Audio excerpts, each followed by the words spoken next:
কারণ যে বান্দা রবের খুশিতে সন্তুষ্টি মনে হতাশা ছাড়া খুশি থাকতে পারে, রব্বুল আলামিন ফিদ দুনিয়া হাসনাতাও ওয়া ফিল আখিরাতি হাসনাতার, দুনিয়া আখিরাতের নিয়ামত সে বান্দাকে দান করেন। সুবহানাল্লাহ।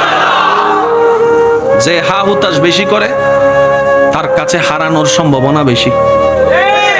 যে শুকরিয়া বেশি করে, ধৈর্য ধরে অপেক্ষা বেশি করে, নিয়ামত তার কাছে আসবেই বেশি। এটাই চিরন্তন বাস্তব সত্য। ধাক্কা খাবেন, ধৈর্য ধরতে পারলে রবের উপর সন্তুষ্টির সাথে পাক্কা হবেনই হবেন।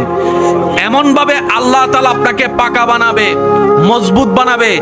যারা আপনাকে ভেঙতে চেয়েছিল এক সময়, যারা আপনাকে নষ্ট করতে চেয়েছিল, ধ্বংস করতে চেয়েছিল, ওই আপনার ধৈর্য ধরে সবর করার কারণে, রবের সন্তুষ্টির অপেক্ষা করার কারণে আপনাকে আল্লাহ তাআলা এমন মজবুত দেওয়াল বাঁধিয়ে দিবেন, আপনাকে আর কেউ ভাঙার ক্ষমতা রাখবে না। সুবহানাল্লাহ।